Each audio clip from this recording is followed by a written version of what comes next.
So welcome back again to our channel Sushankaram. तो आज का जो टॉपिक है हम लोग मॉडर्न हिस्ट्री पे डिस्कस कर रहे थे। आज हम जो डिस्कस करने जा रहे हैं वो है एडवेंट ऑफ यूरोपियंस। तो एडवेंट ऑफ यूरोपियंस में हम अगर बात करें तो सबसे पहले हम ये देखते हैं, we know all, last video में हमने देखा कि यूरोपियंस में सबसे पहले पुर्तगाल भारत आया। कारण क्या रहा होगा कि यूरोपियंस को भारत आना पड़ा? थोड़ा सा इसका बैकग्राउंड हम स्टडी करते हैं।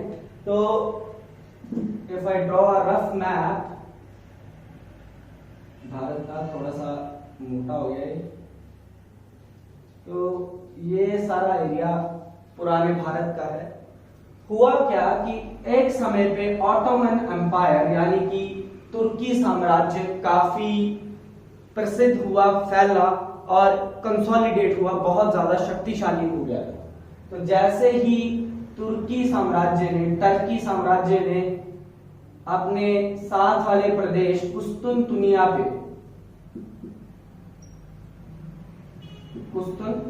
पे आक्रमण करके उसे अपने कंट्रोल में लिया।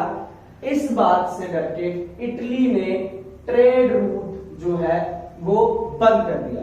अब ट्रेड रूट बंद होने से जो एशियन मार्केट है वो सारी की सारी पश्चिमी देशों के लिए वहां तक पहुंचना कठिन हो गया और वो रास्ता ढूंढने लगे कि कैसे एशिया तक पहुंचा जाए, क्योंकि एक काफी बड़ी मार्केट थी उस समय की वहां पे।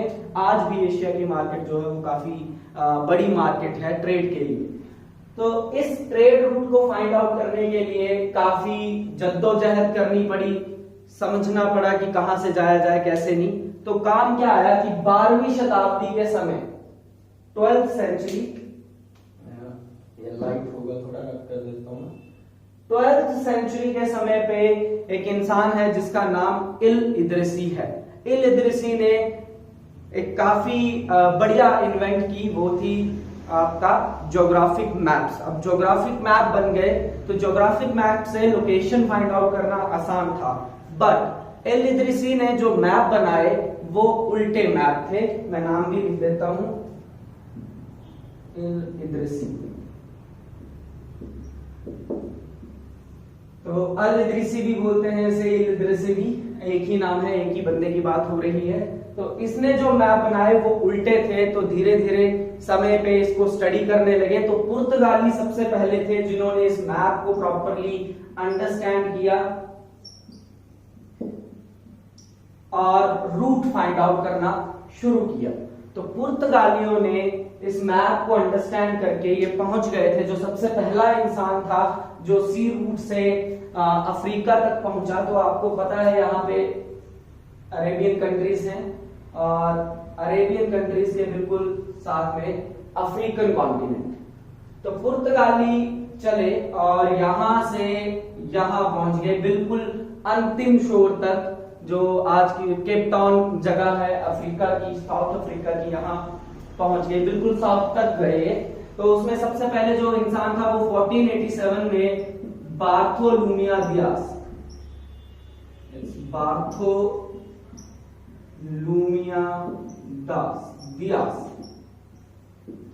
इस इंसान ने यहां तक पहुंच गया। एक रूट, एक होप जो है वो दे दी कि कैसे कहां तक पहुंचा जाए। तो लोगों में काफी एक उम्मीद थी कि हमें मार्केट जो है वो एक्सेस हो सकता है, मिल सकता है। तो धीरे धीरे करके सारे जितने भी ट्रेडर्स थे, मर्चेंट्स थे, वो इस रूट को एक्सेस करने लगे। तो उसमें जो सेकेंड जो नाम हम देखते हैं वो कोलंबस है। कोलंबस 1494 में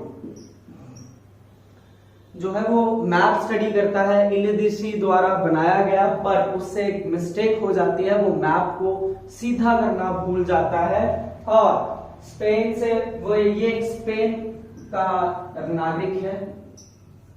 तो जब वो स्पेन से चलता, पुर्तगाल के ठीक ऊपर स्पेन है, तो स्पेन से चलता है, मैप उसने उल्टा पकड़ा हुआ है क्योंकि उसने उल्टा मैप बनाया था, तो वो देख नहीं पाया, इसको करेक्ट नहीं कर पाया और सीधा पहुंच गया अमेरिका। North America. तो नॉर्थ अमेरिका की डिस्कवरी जो है वो कोलंबस द्वारा की गई है। तो ऐसे करके एक न्यू रूट जो है वो फाइंड आउट हुआ। धीरे धीरे पुर्तगाली इस रूट को एसेस करने लगे ज्यादा जल्दी और ज्यादा। रहते समय पे 1498 की बात है जब वास्को डी गामा जो है वो इसी रूट से होता हुआ भारत पहुंचेगा, गुजरात कलिकत पे पहुंचेगा और जहां पे जमोरिन का साम्राज्य होगा। तो इतना इतना मैं रब कर देता हूँ, you right it down. Vasco D gamma ऐसे नहीं पहुंचा, अफ्रीका तक तो पहुंच गया। अब आगे लेके जाने के लिए कोई हेल्प की जरूरत है, इंडिया तक पहुंचना है उसे, तो उसकी हेल्प की थी उस समय अब्दुल मनीद ने। जो अब्दुल मनीद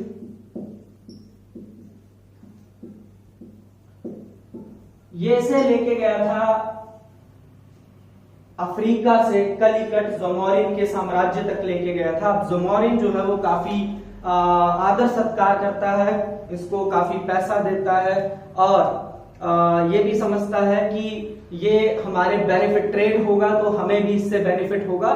तो धीरे धीरे, पर ऐसा हुआ नहीं, धीरे धीरे क्या हुआ कि पुर्तगाली जो है वो वेस्ट कोस्ट पे गुजरात से लेके जमोरिन की प्रोटेक्शन के अंडर धीरे धीरे ये सारे तट पे पुर्तगाली जो है वो अपना कब्जा जमा लेंगे।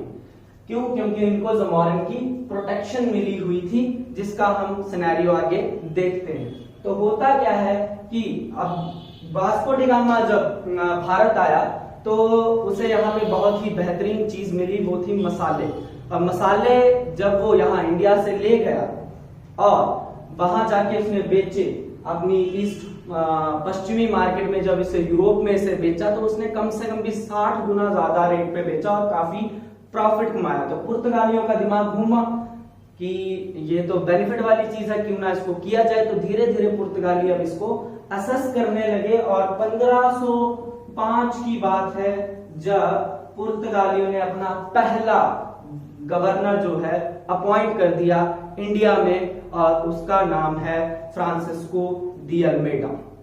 तो फर्स्ट गवर्नर जो है, काफी महत्वपूर्ण सवाल है ये भी, वो बना था गवर्नर फ्रांसिस्को डी अल्मेडा।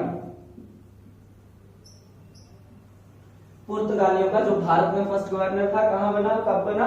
वो बना फ्रांसिस्को डी अल्मेडा, जिसने ब्लू वाटर पॉलिसी को अपनाया। अब ब्लू वाटर पॉलिसी भी काफी महत्वपूर्ण है जो इसके द्वारा चलाई गई थी। ब्लू वाटर पॉलिसी मींस कि और किसी को भी अधिकार नहीं करने देना है, इसी रूट पे हमारा ही कब्जा रहे, हम ही ट्रेड करें, ठीक है, एकाधिकार बनाने की कोशिश की। तो काफी महत्वपूर्ण पॉलिसी थी जिससे पुर्तगालियों को काफी फायदा हुआ। After that Francisco de Almeida के बाद जो गवर्नर बने वो 1509 में बने हैं अल्फांसो दी एल्बीक्यूरे। अल्फांसो दी एल्बीक्यूरे दूसरे गवर्नर ये बने, क्योंकि जमोरिन के प्रोटेक्शन में था तो धीरे धीरे ये जगहों पे कब्जा कर रहे थे। तो सन 1508 की बात है जब इनका उस समय की जो वेस्ट कोस्ट की यानी कि जो पश्चिमी घाट है उस पे जो साम्राज्य था, एक छोटा साम्राज्य था चोल साम्राज्य, जिसमें फ्रांसीसी अपना युद्ध लड़ते हैं और चोल वंशजों को हरा के अपनी टेरिटरी को एस्टेब्लिश करते हैं। आफ्टर दैट जैसे ही फ्रांसिस्को दी एल्बीक्यूरे आया, अल्फांसो दी एल्बीक्यूरे आया, तो अल्फांसो ने 1510 में गोवा जो है वो अपने अधिकार में ले लिया, कैप्चर कर लिया और 1530 में गोवा को इन्होंने अपनी कैपिटल बना लिया था। तो काफी महत्वपूर्ण बातें हैं। आज के समय पे भी आई थिंक 1961 तक ये मुद्दा जो है वो यूएनओ में चलता रहा पुर्तगालियों की तरफ से कि गोवा हमारा प्रदेश है, but as you know we are sovereign country, तो ऐसा पॉसिबल नहीं हुआ।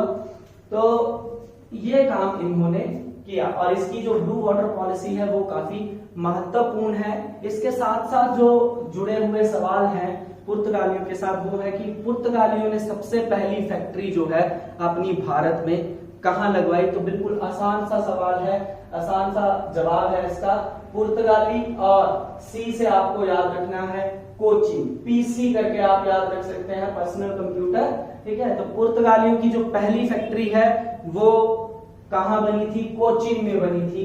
तो यहां से आपका एक सवाल निकल के आता है। अगला काम हम देखते हैं कि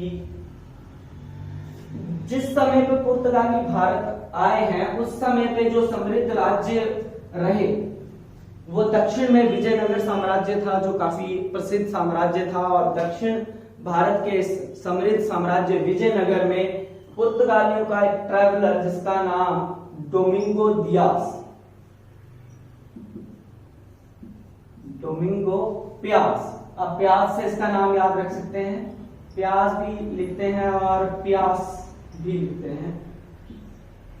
नाम याद रखने से आपको रिमेम्बरिंग आपकी बहुत ज्यादा अच्छी होनी चाहिए। अगर आपकी रिमेम्बरिंग अच्छी है तो आपकी जो एक्यूरेसी है वो बहुत ज्यादा इंप्रूव होती है। तो डोमिंगो प्यास, प्यास से आप इसका नाम याद रख लें, जो पुर्तगालियों का एक ट्रैवलर था। और किसके समय पे आया था? कृष्ण देव राय के समय पे ये आया था विजयनगर एम्पायर में,